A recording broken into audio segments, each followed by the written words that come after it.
You just moved here. You have a beautiful tech job and a beautiful secretary and beautiful boss. And you're like, what do I do with my life, with my space? Hey, maybe I should put a picture on the wall, you know? And you go to IKEA and you see like tripped out John Lennon, you know, and you're like, well, this doesn't really connect to the now, you know? So you get a local art piece that supports a local artist that is so beautiful and of the city that you're about to spend time in, and you while you look at that beautiful picture, you listen to amazing local music that tells you the way the wind blows through the city, through the lens of a poor, just beautiful, boyish coffee barista who's just, him and his girlfriend have sexy romantic times on rooftops where they cry and they talk about life and poetry. And you walk down the street and you're happy that it's filled with dramatic, crazy, idiosyncratic restaurants where you can dip your tongue into some flavor palette of love. You go back to your tech job and you're like, wow, what a great life I live. I'm not living in a dystopian white-walled death trap. I'm living in a beautiful flower box of just passion and real people.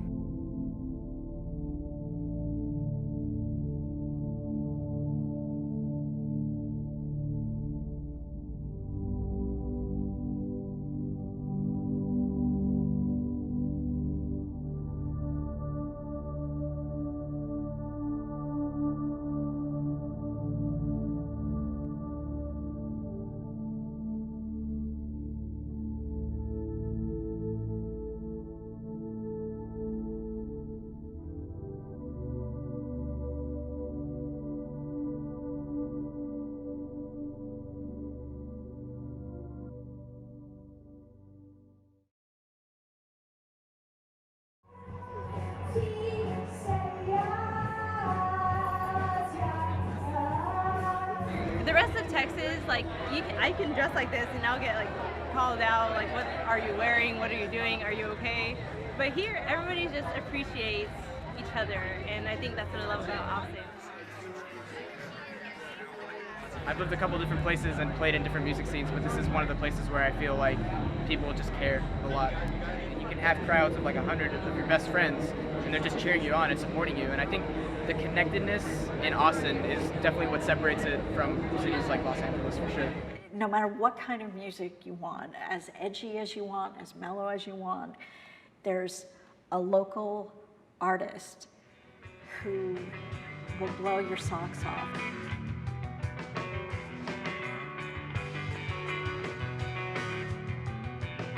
It's the cultural soul of our city.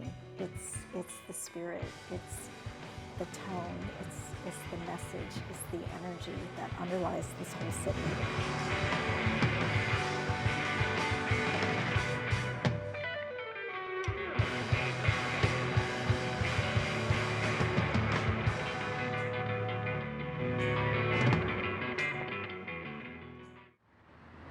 Well, the owner of the Hole in the Wall told his employees about 2 days ago that he could be shutting down the business for good in a matter of months. The reason? Rising rents. Now, this comes as the city council has set aside money to try and keep places like this open.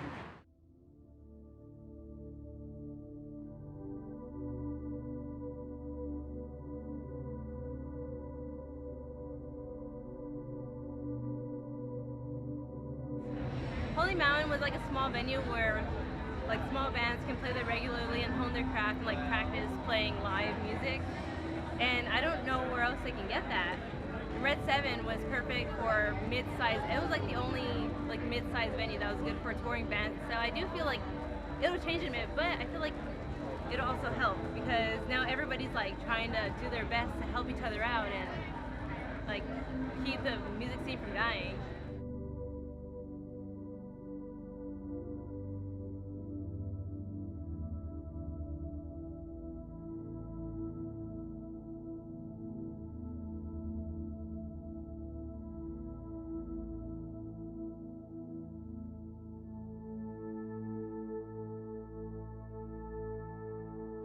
These venues are the platforms for artists. Like, they are the platforms for Austin's creative voice. the sentiment going around that the Austin music scene is like decaying or dying or on the downfall, to me feels like just not accurate. That there's growing hysteria? Yeah, I would say that that's true. Is it true that Austin music is dying? Is that... No. I'm the executive director of Austin Music People, and what that means is I crash a lot of meetings, and now music has really over time become a part of the city's conversation, which it should have been from the beginning, but we'll take it. We'll take it now.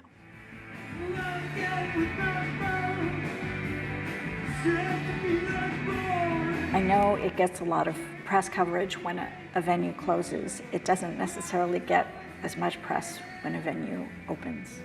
Social media is probably more of an issue than mainstream media is, because it's so easy to hit forward or share without actually clicking on the article and reading it and seeing if it's correct.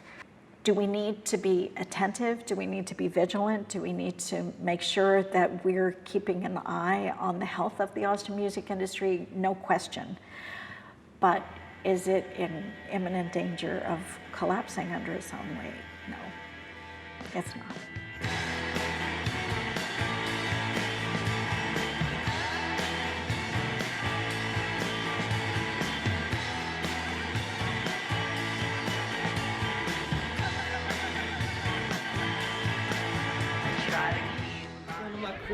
This is where the Raw shit goes down.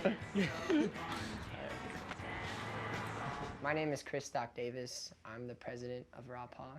I'm Paul Grant, aka Eyelid Kid is my artist name. I am the record label manager. We make records, sell records, make books, collections of hundreds of artists from around the world, mostly Austin artists. We put mixtapes in them, and we distribute them around the nation. As far as like departments go and how it's like split up, there's the record label that Chris and I run. There's the publisher that's like print and press, poems. So all of them are, you know, different kind of organizations that are mothered by Raw Pod. We host Ditch the Fest just to get away from what was happening with ACL, which is basically outside sources, outside money, and entities coming into Austin to kind of have their little like powwow over at ACL, over at Zilker, which like, you know, is cool, and like love a lot of the bands that play it and would love to play it at some point. But for the local scene, it just felt natural to kind of create our own festival during that weekend, a celebration of local art, you know, a celebration of like all the bands that are around us that aren't playing ACL that are like super important and like super talented, you know. Music is a massive economic engine. It brings in billions of dollars. It creates thousands of jobs.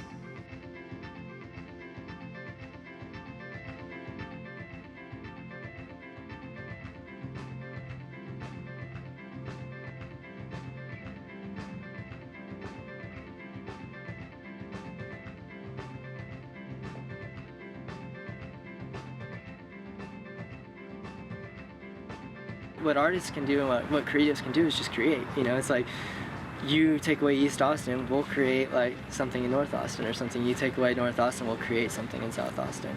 And that's why like creatives, like, you know, will always be around, because people will always be creating new things.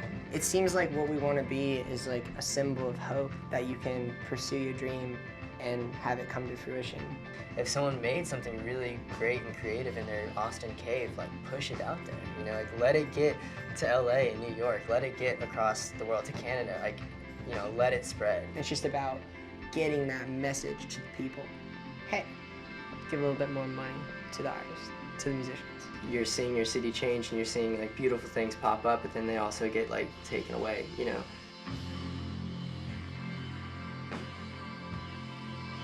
If you believe in Austin music, you don't have to be a millionaire, but you can make a real difference just by paying a $5 cover and hearing 4 local bands and having 1 fewer beer so that you can cover the cover.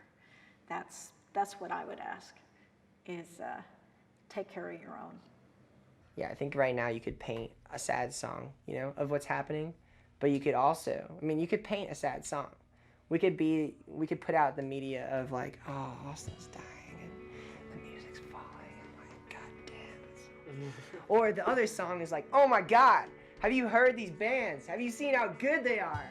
Have you seen this release, all the releases that are happening? They're phenomenal, and it's here, and it's awesome, it's now. We're not dying, we're thriving.